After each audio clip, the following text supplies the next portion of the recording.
Pakistan right now isn't calm. It's not stable. It's a pause that looks like calm only because both sides understand one thing. The next real move can trigger consequences that don't stay controllable. Welcome to Fourth Pillar Post English, weekly dosage of Pakistani political sphere. And before anyone drags this back into the usual government versus opposition framing, it's not. That's not what it is. The government is buffer, a shield, a disposable front. The actual contest is simple and direct. Imran Khan versus establishment. Rather, one man in establishment. The famous quote of Al Jazeera, Mr. Popular versus Mr. Power. Everything else is secondary, including the people sitting in cabinet meetings pretending they are steering everything. That's why the situation feels stuck, because it's not stuck due to lack of power. It's stuck because of lack of safe options. Look at the pattern. Big steps are floated, signaled, leaked, and then softened. Governor rule style talks appeared, then deflated. Party ban fantasies were pushed and then quietly shelved because the international cost is too high, especially GSP+. The relocation idea keeps returning again and again, but it keeps returning as a discussion and not as a clean execution. And when the power center keeps considering instead of doing, it usually means that power center is calculating second order damage. Because shifting him is no longer an administrative act, it is a political trigger. If people are sitting outside one jail, say for instance Adiala, shifting him doesn't end that pressure. It just relocates it. Today it's outside Adiala, tomorrow it's outside wherever you take him. And the moment that relocation happens, you don't just get domestic optics, you invite international attention too. Because the story doesn't remain a prisoner was moved. The story becomes, why was he moved? Why now? Under what conditions? And what are you trying to control? That's why even simple actions are being treated like explosives. Now place Khan in this equation. His posture is not normal opposition behavior. He is not bargaining for comfort. He is not asking for cosmetic relief. His posture is power politics, parity or nothing. Because he knows establishment's best victory is not keeping him in jail. It's forcing him to accept subordination. If he accepts controlled relief on their terms, the architecture becomes permanent. The biggest political force in the country gets domesticated, and the precedent is set that the mass politics can be compressed into managed obedience. So he refuses. He absorbs pressure, refuses to bend, and forces the establishment into a dilemma.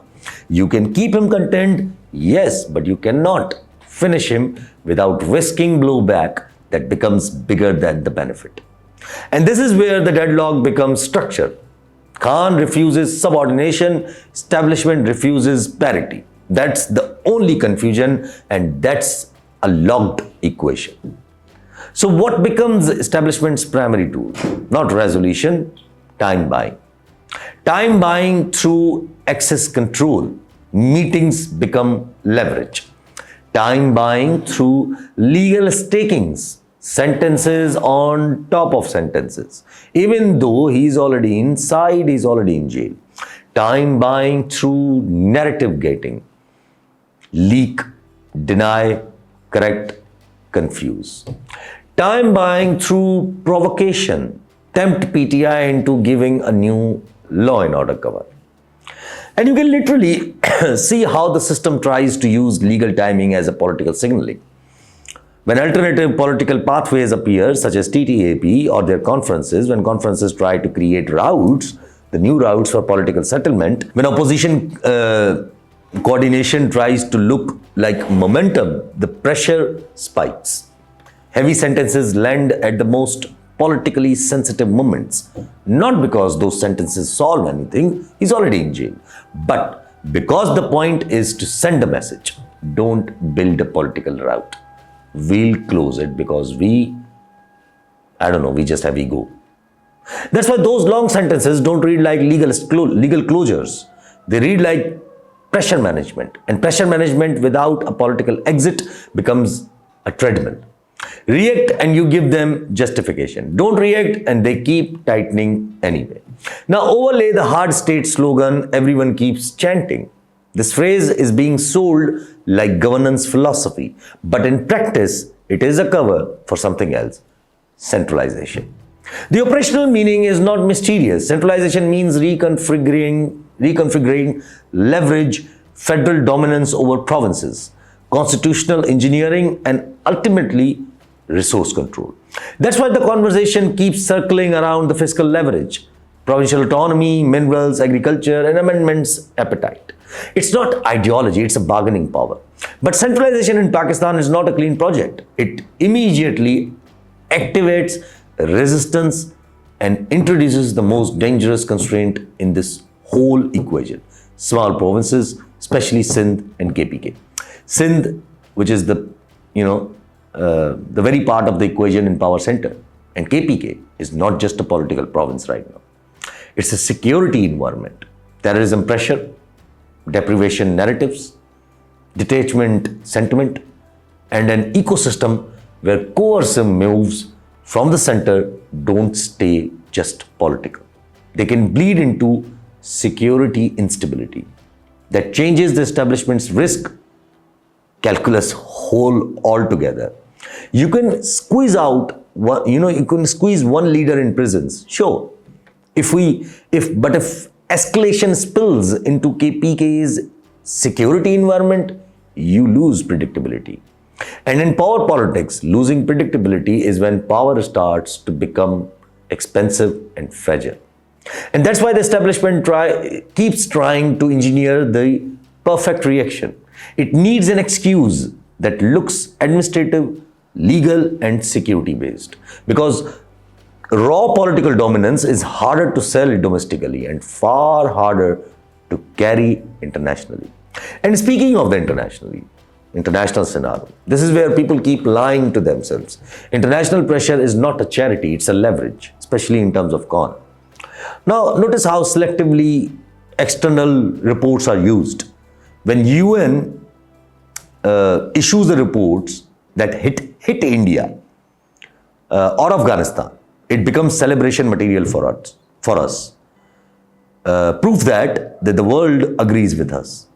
But when external scrutiny points inward, like Khan's detention, Khan's conditions, rights violations, legal engineering, the same people in power in Pakistan suddenly develop selective blindness. That hypocrisy doesn't reduce pressure, it sharpens it, because it shows that the state is trying to weaponize international narratives while refusing accountability narratives. And the media environment outside Pakistan is tightening in a way that matters too. See, Al Jazeera's posture is not random. Qatar doesn't do soft power journalism in sensitive regions without signals, especially without signals. International scrutiny doesn't need to support Khan. It only needs to make establishment feel the heat at the exact moment it wants the breathing space. Now add that the internal destabilizer that establishment itself activated. Former DGIS's punishment. Selective accountability and selective punishment, especially of their own, in order to punish a political figure. When one high profile, like someone like DGISI figure, gets punished in a politically charged way, it doesn't stay contained as a single punishment. It opens a naming cycle. People start listing eras, operators, engineering projects, political projects from the past, and suddenly the entire ecosystem starts eating itself. That's why you saw reckless political messaging trying to attach Khan to internal punishments, which is former DGISI. And then immediate correction. from unofficial spokesperson, or some might call them journalist. Distancing denial, controlling or controlled reporting, trying to shut the door again, which they opened themselves. But the door doesn't fully close now because the psychological barrier has broken. People have learned that the names can be spoken, and once narrative discipline weakens, control becomes more expensive. The establishment historically thrives in silence. Selective punishment produces noise. Now look at the judiciary side. This is not legal story. This is institutional power politics. When judicial engineering becomes obvious, when Justice Jagiri was removed through questionable routes, when amendments are used as a political weapons, when seniority and the process becomes secondary to the factional control, you weaken the judiciary as a shock observer or absorber. Courts in Pakistan aren't just courts, they are stability instruments. When they look factional, legitimacy erodes. When legitimacy erodes, coercion becomes your only language. And coercion might win you months, but it loses you years. So you end up with the deadlock where the state is weakening its own shock absorbers while trying to intensify pressure on one political figure. That's the definition of the brittle system. Now, the most combustible external variable sitting underneath all of this, which can change the game overnight: the Gaza deployment international stabilization force discussion. This is the kind of issue that corners this system because it is simultaneously external leverage and internal explosion. If Pakistan signals agreement and then hesitates at execution, it risks humiliation through leaks and public exposure. Senator Marco Rubio. Because the commitment itself, becomes a handle for somebody else. If Pakistan executes under the structure shaped by the foreign power priorities, like this board in Gaza, the optics turn toxic domestically because it looks like Pakistan is being used as an instrument in a meeting, in a project that damages the Palestine cause under the language of stability.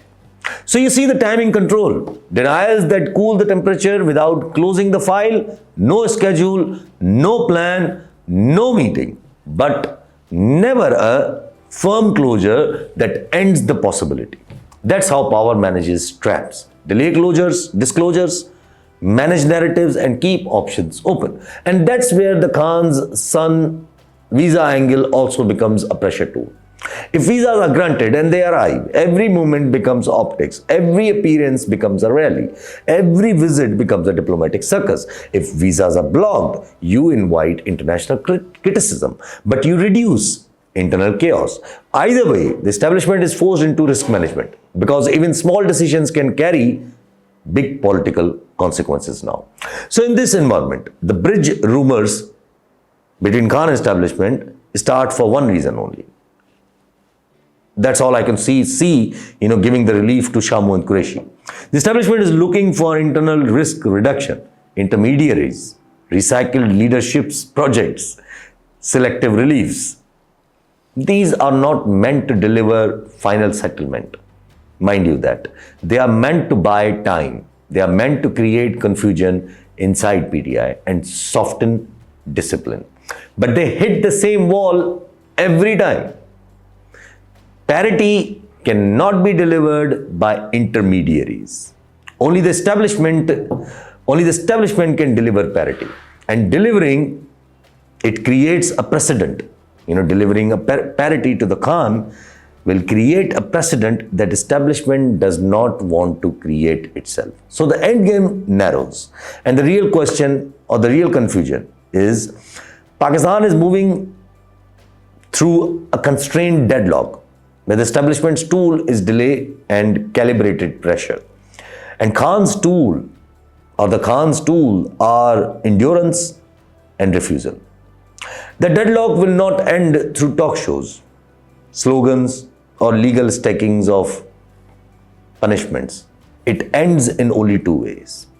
Either the establishment installs a safe switch, vice chief of army staff, or maybe do something else, or control de-escalation and political settlement that restores balance without humiliating either side publicly.